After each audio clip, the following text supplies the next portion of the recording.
Welcome, everyone. Welcome to today's webinar. We'll be starting in a couple minutes.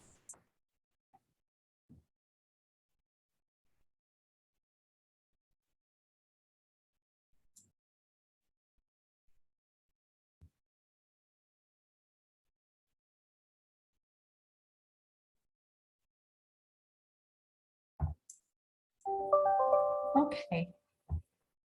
Well, maybe we can at least get started with some of the housekeeping. Welcome, everyone. My name is Dana Pearls. I am the manager of Friends of the Earth's Emerging Tech Program. And as we begin today's session, I'd like to introduce our partner, Trulce, who will orient us on how we'll be practicing language justice and interpretation in today's session. Welcome, Trulce. Thank you, Dana. I'm going to actually switch over to Spanish first and go through a couple of slides with folks so we can be sure that everyone can access the meeting. Voy a repasar algunas diapositivas de la presentación y voy a estar hablando entre inglés y español. So my name is Trilce Santana, and along with Andreina Maldonado, we're going to be interpreting today's call simultaneously between Spanish and English. Mi nombre es Trilce Santana y junto con Andreina Maldonado vamos a estar interpretando simultáneamente la llamada de hoy. So we're going to be practicing some practices of language justice, and language justice includes the right that everyone has to communicate in the language or languages in which they feel most comfortable, to understand and to be understood, and a commitment to creating bilingual or multilingual spaces where no language will dominate over other languages. It also includes the respect for the language rights of all people. A la justicia lingüística, lo cual vamos a estar practicando, haciendo algunas prácticas, incluye el derecho que tenemos todos a comunicar en el idioma o idiomas en los que nos sentimos más cómodos, a comprender y ser comprendidos, así como el compromiso de crear espacios bilingües o multilingües donde ningún idioma dominará a otros idiomas. También incluye el respeto por los derechos lingüísticos de todas las personas. So this call is going to be in English and Spanish. We want to just acknowledge that that is not possible, that might not be the language in which some folks on the call are most comfortable in. Vamos a tener esta llamada en inglés y español y queremos reconocer que ese tal vez no sea el idioma más cómodo para todas las personas que asisten a la llamada. Estamos limitados a español e inglés hoy. También queremos reconocer que ese no es el idioma originario de estas tierras, de los pueblos de estas tierras, y que también muchos de nosotros no hablamos los idiomas de nuestros antepasados por el hecho de que ha habido colonialismo e imperialismo. We want to acknowledge that the English or Spanish in which we'll hold the call may not be the language of choice for everyone on the call. It is also not the language originally spoken in the lands that we're calling from. And that many of us don't speak the languages of our ancestors because of colonization and imperialism. So now that we're going to get into some of the interpretation features, we're going to be using the Zoom interpretation module. And to access that, you click on interpretation and then the language that you prefer. Para acceder a la interpretación, van a hacer clic en el globo terráqueo abajo en la parte inferior hacia la derecha de la pantalla y van a elegir español. Y van a poder oír Andreina, mi colega, que en este momento está interpretando todo lo que se dice. Si están llamando o uniéndose a la llamada a través de un celular, if you could go to the next slide. Thank you. Van a ver 3 puntos en la parte inferior de la pantalla y ahí van a elegir interpretación de idiomas o language interpretation y de ahí español o Spanish, como esté configurado el celular. If you are joining and want to access interpretation, you'll hit the globe at the lower right of the screen, select English, and then you'll be able to hear the interpretation if anyone does speak in Spanish. or Spanish for those that are listening and need Spanish interpretation.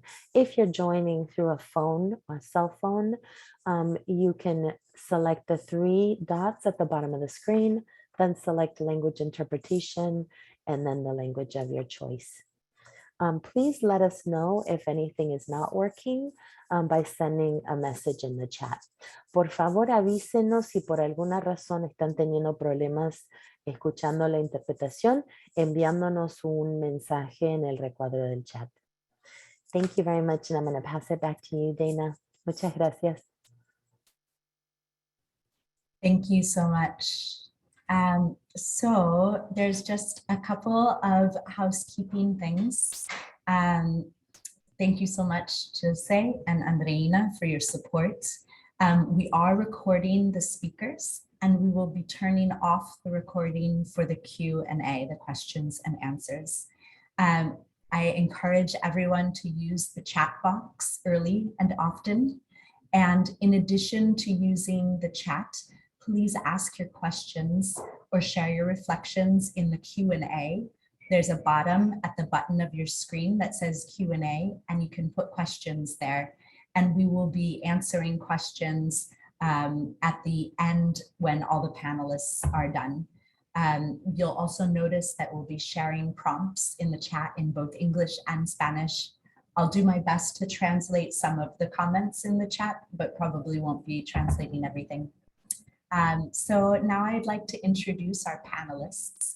We'll be hearing from JD Hansen, who is the Policy Director with the Center for Food Safety, and Malaika Elias, who is a campaigner with Friends of the Earth, and Angel Garcia, who's the Organizing Director with Californians for Pesticide Reform. And so we'll be hearing about the risks and the concerns. We'll be about this genetically engineered mosquito. We'll be hearing about some of the issues around regulations and about what this looks like on the ground. And just to ground us in what this actually is, we're going to be speaking about a proposal by the California government to approve the release of Oxitec, a biotech company's genetically engineered mosquitoes. So the US EPA approved the release of 2 billion genetically engineered mosquitoes to be released by Oxitec in California. Specifically, the application was approved for 4 counties, but Oxitec has named Tulare County as its focus right now. If it is approved by California's Department of Pesticide Regulation, this British company, Oxitec, may release billions of experimental genetically engineered mosquitoes across Tulare County. There's concern that these genetically engineered mosquitoes have not been properly studied and pose risks to people and the environment. So now we're going to hear more about what those concerns are, and then we'll have questions and answers at the end. So now I'm going to turn it over to JD Hansen.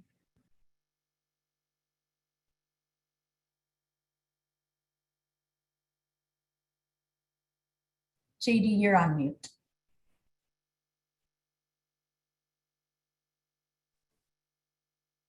I just figured that out. Good evening. Nice to be with you all this evening. My first job is to tell you what this GE mosquito is and who made it. It's made by the British biotech company that's called Oxitec. And what they've done for the second time now is genetically engineered Aedes aegypti mosquitoes. We know these better as the yellow fever mosquito. And they're engineered so the female larvae die. In theory, the proposed experiment would be to reduce the population of Aedes aegypti, one of the mosquito species that can carry viruses that cause yellow fever dengue, chikungunya, and Zika. None of these diseases, though, are endemic in California. There have been cases, but they're cases where mosquitoes bit somebody that came from somewhere else and spread it locally. They are somewhat endemic in Puerto Rico. That's the only part of the US that they're endemic. While limiting the spread of mosquito-borne disease is important, once these GE mosquitoes are released into the wild, there's no calling them back. And scientists have raised important questions about the efficacy. First, how well will it work? And then if it works better than I think it will, what are the potential risks going to be in this open air experiment? First, it won't work in that the females may survive. It's not necessary. There are better solutions to control these mosquitoes, and it could backfire. When the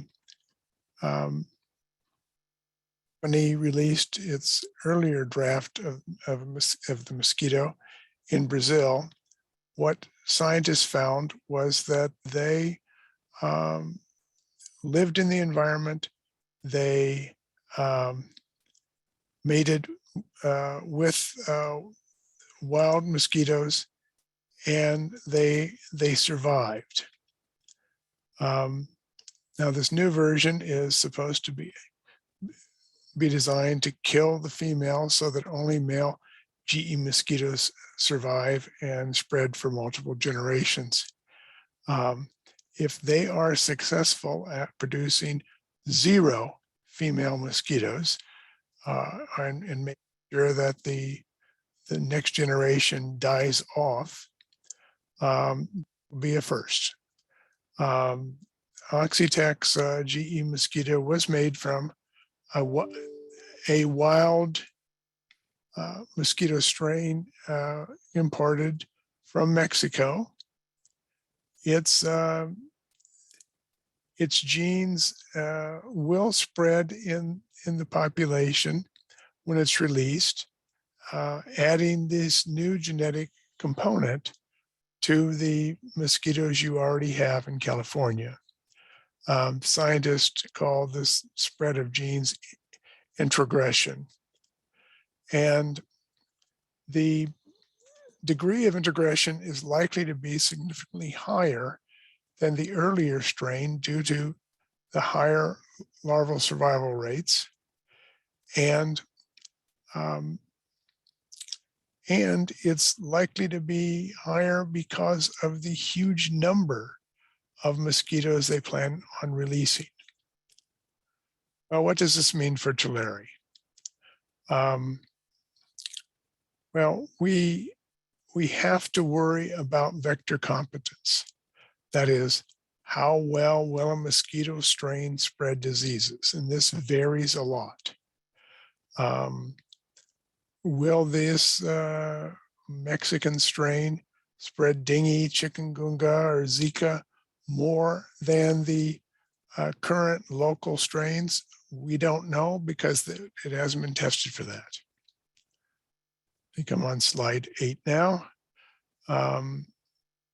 The past work that the company has done is a series of misleading claims. When they were doing work in the Cayman Islands, we were fortunate enough to get released through Freedom of Information data on what was happening, what the Cayman Island folks were saying, and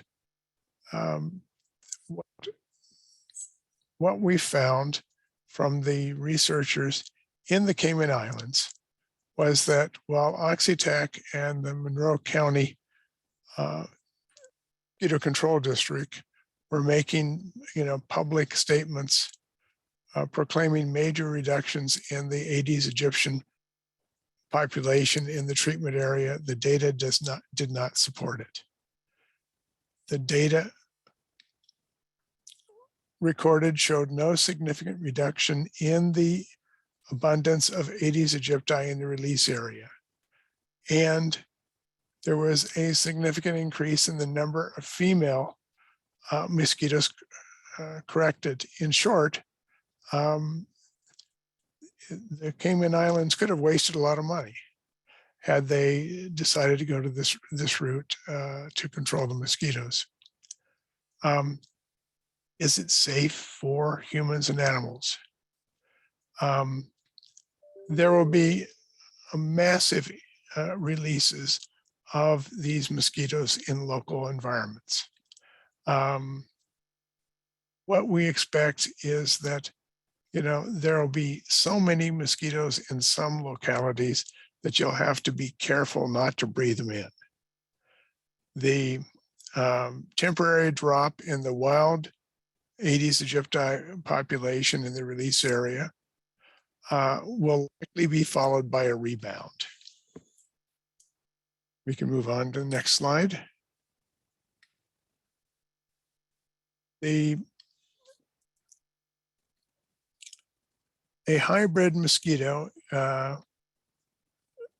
like the ones that developed in Brazil, could actually perpetuate the spread of more diseases. Hybrid mosquitoes may be more aggressive, more virulent, more resistant to insecticides, which could require more rain of other pesticides. They could because we don't fully know. And there are ways of testing this before the mosquito is released. I'm a big proponent of cage trials where you can test these theories and not test them with billions of mosquitoes in the wild.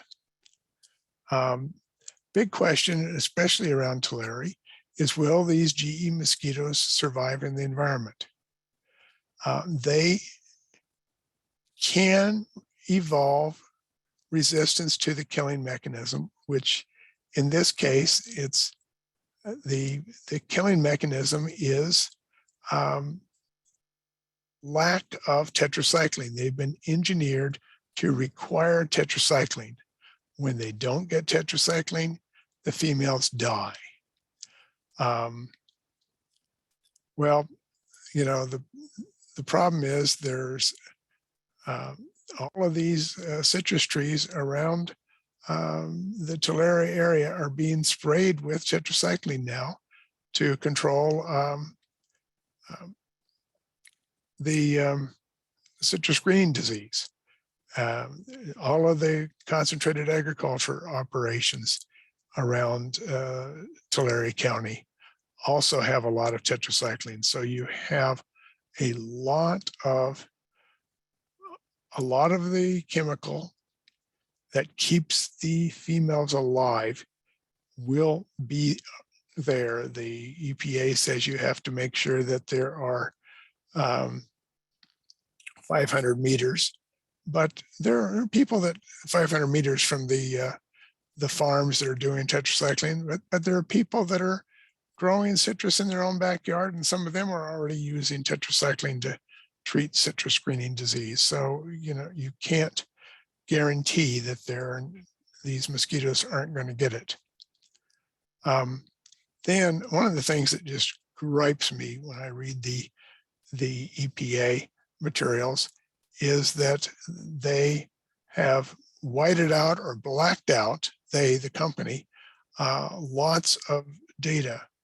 One of the areas that they whited out was all the information on whether these new genes that people have never been exposed to before cause allergic reactions or not. All kinds of things are happening, and I read the other day about a man who died of asthma from smoke inhalation. I have no idea what happens if you have fires, which California has a lot of, combined with these GE mosquitoes toxins. So I think we have to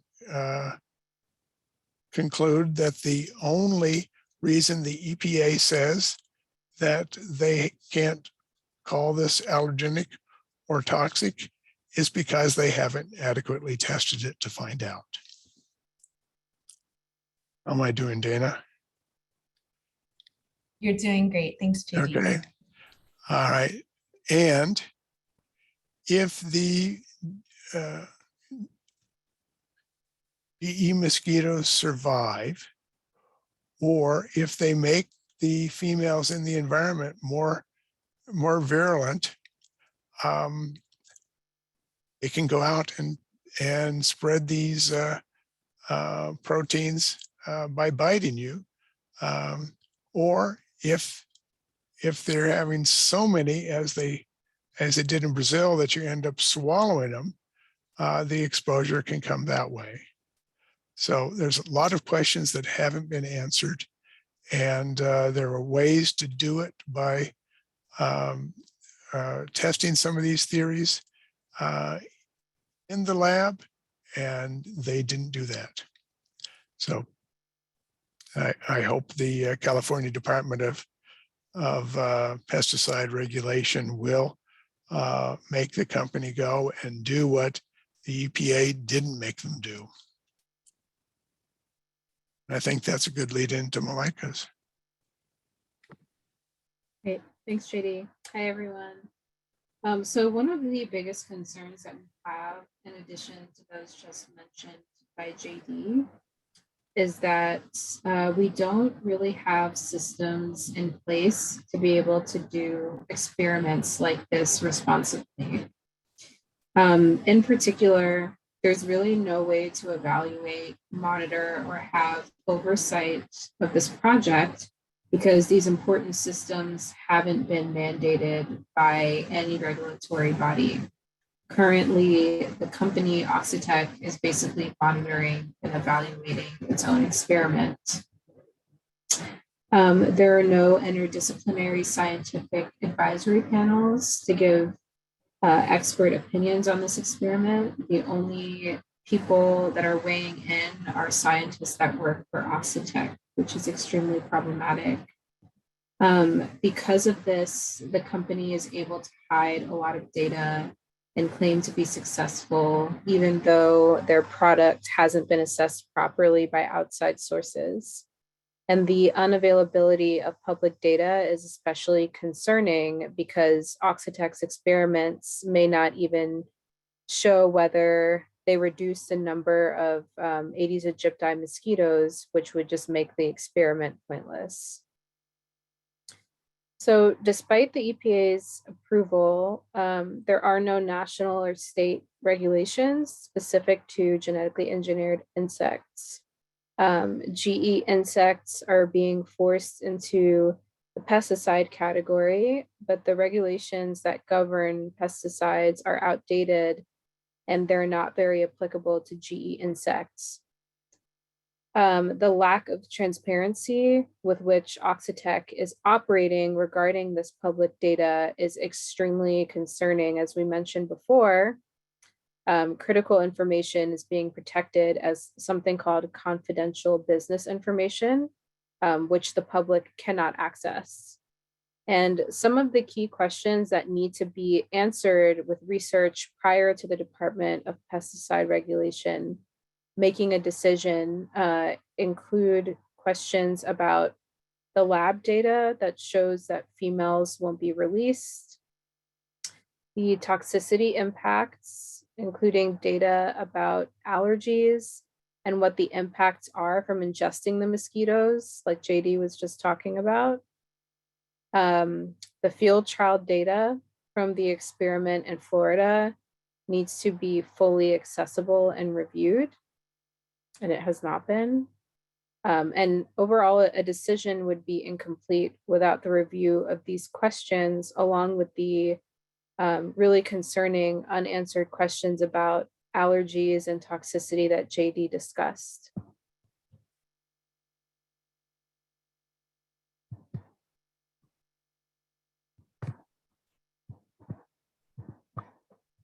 Thanks, Malika. Thank you. Sorry, we were having an issue advancing the slides. So just speaking a little bit more about regulations and the proper process that is needed. Regulations, no matter which department, need to be updated and modified to have more robust regulatory structures for responsible assessment and monitoring and oversight of these genetically engineered insects. So even a small release, what we would consider small, of just a few thousand mosquitoes could have really big impacts, because mosquitoes, as we all know, are mobile and they're not going to respect the county lines that they have been approved for, or that they may be approved for. And what a mobile insect it can do and is capable of is very different from the chemicals for which the Department for Pesticide Regulation process is designed. And the regulations that govern pesticides can't possibly take into account that beyond traveling, these mosquitoes will also reproduce and spread genetic material. And it's concerning because this process will set a precedent for other similar requests that are in the pipeline for agricultural genetically engineered insects. And actually, we know for a fact that Oxitec is currently working on creating other genetically engineered insects, and that information is available on their website. So the process for this needs to be more comprehensive, transparent for public review, and involve multiple agencies, like we were mentioning before, including the Natural Resource Agency, Department of Public Health, and California EPA, possibly more. The process also needs to include a scientific advisory panel that is interdisciplinary. So that would include like independent ecologists and entomologists and other public health experts to review the proposal and consider the potential environmental, health, and social impacts of the release of these genetically engineered mosquitoes. It also needs to require public review of the Florida field trial data before the Department of Pesticide Regulation makes a decision. And we need real public participation that takes into account the needs of communities like yours. That means having longer than just 15-day comment periods and establishing public meetings with translation at accessible hours of the day, and doing whatever it is that is needed to respect the community and include you all in this process. Those are really crucial for this process and timeline. And I'm going to pass it over to Angel.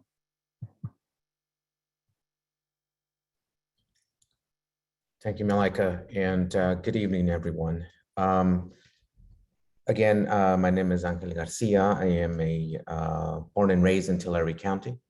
And so this issue really hits home. I want to start off by saying that Tulare County is located in the southern San Joaquin Valley in California and is home to large agricultural activity. One can often drive and see endless rows of citrus orchards, vineyards being harvested when the crops are in season. The overall population here is just over 477,000, according to the latest 2020 census data.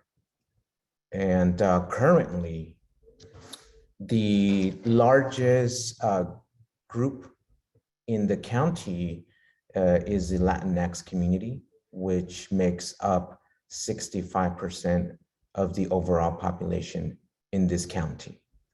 This is the second highest percentage, only behind Imperial County, where the Latinx community there makes up around 84% of the population. in that county. Additionally, Tulare County, like many counties in California's Central Valley, have several unincorporated communities scattered throughout. Generally speaking, an unincorporated community is often situated outside bigger cities, like in the case of Tulare County, the city of Visalia, the city of Porterville, the city of Tulare. And these unincorporated communities fall under county jurisdiction. But the most alarming thing about this is that these unincorporated communities are often burdened with multiple layers of pollution, such as contaminated water, polluted air, short-term and long-term pesticide exposure, and not to mention that there are other social and economic burdens as well, such as this county has a lot of unincorporated communities where often have on average, lower median incomes and lower education attainment. And so without disregarding the other pressing and urgent environmental, social, economic concerns, as mentioned by my colleague JD and echoed by Malika, the mosquitoes are, I guess, fall under the pesticide spectrum in that they're being decided, or their release is being looked at as we speak by the Department of Pesticide Regulation. On that issue of pesticides, that has been a constant concern for many of the communities within the county, but also in up and down the state of California. Oftentimes in Tulare County, back to the unincorporated communities, these unincorporated communities are outside of the core of cities and small towns, and often are surrounded by agricultural activity. And if we were to sort of take a step back and look at it from the state level, Tulare County has consistently ranked in the top 3 in terms of amount of agricultural, in terms of pounds of agricultural pesticides that are used when compared to other counties in the state, often only behind Kern and Fresno counties. And so pesticides is an issue, an ongoing issue in Tulare County. And so this potential release would be another unneeded, unnecessary burden for members of this community. And just to be more specific in terms of how alarming it is, more than 1 million pounds of cancer-causing pesticides were used in Tulare County back in 2017. And if we compare this to another county like Alameda County, which has a Latinx community of just over 22% of its overall population there, the use of cancer-causing pesticides is significantly smaller. It's not even in the tens of thousands. It's only 5,301 pounds of cancer-causing agricultural pesticides that were used in that county in 2017 compared to Tulare. And so this is just to sort of give a very brief snapshot of the seriousness of this issue, especially when we're talking about communities that are already being impacted negatively by economic, social, and environmental injustices. And so that, I think, next slide, please. And so the release of the genetically engineered mosquitoes would be yet another, again, unnecessary burden for Tulare County. Not only that, but the way that the process has been thus far has been undemocratic. For starters, there's been little to no public information available about the release or the potential of. And at the moment, we don't know where the release will take place or what the potential impacts might be. And why is this? Because the company, Oxitec, has not released the data.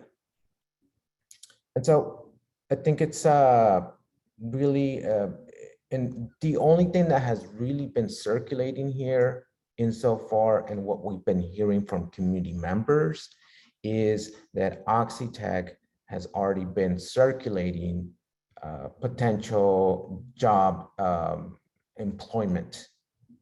And so this is just very alarming, very concerning as a resident of this county.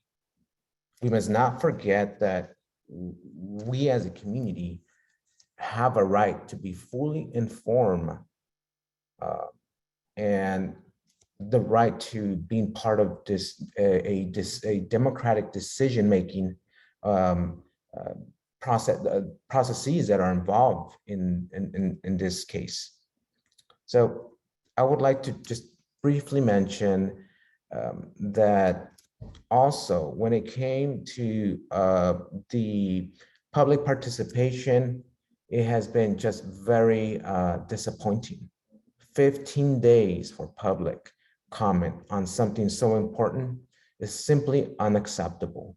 There's been no outreach, no information on which to comment. A lot of this has solely been done in one language, in English, thus leaving out a great sector of Spanish speaking and other languages out of this whole discussion.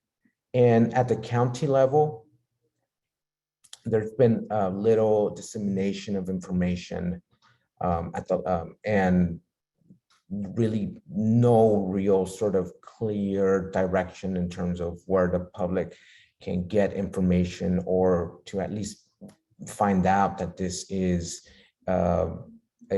something that's being discussed. Again, this is about being fully informed.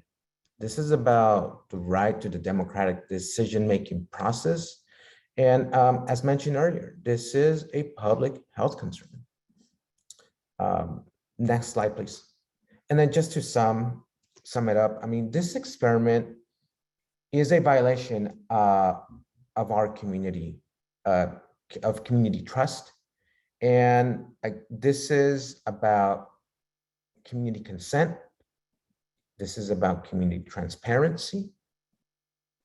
It's about making the data available to make an informed consent. And again, this is at the end of the day, our community, Tulare County members, residents, mothers, families, we all should have the right to decide what feels the safest, and we should be informed about the potential implications of what a release like this will have on families and on the different communities that are already burdened with so many economic, social, and environmental injustices. Thank you, and I will pass it over to my colleague now. Thanks so much, Angel. To wrap up, before we have the questions and answers, I wanted to emphasize to what Angela was saying, how important participation is, and that we can all be taking action to insist that we have government regulations in place and real assessments with all of the data out for public before any decision is made. We need to have a democratic and participatory process where people get to decide for themselves what happens to their bodies. Next slide. One thing that you can do is take action and send an email directly to the Department of Pesticide Regulation. And we can put the address for this directly into the chat so that you can send the DPR a message. It's no GE mosquitoes.org, I believe. Next slide. So send DPR a message.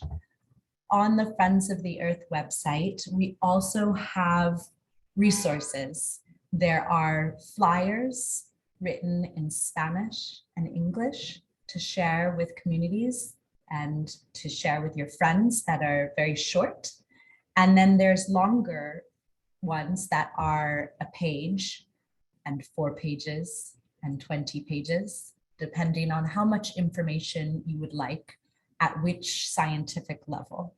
So you can find these also on Friends of the Earth's website at foe.org.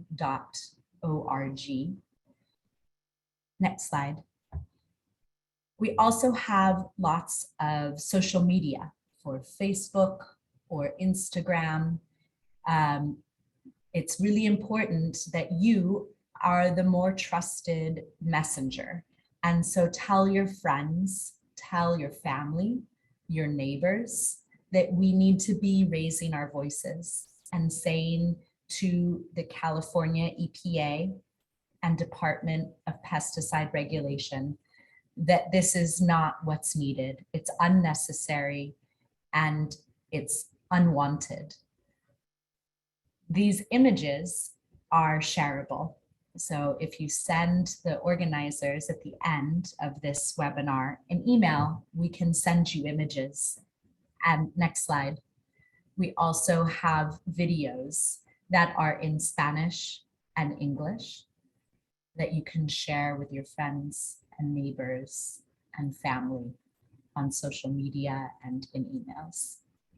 Next slide. So now I want to pause there and we are going to transition into our questions and talk to our panelists. So Maria, if you could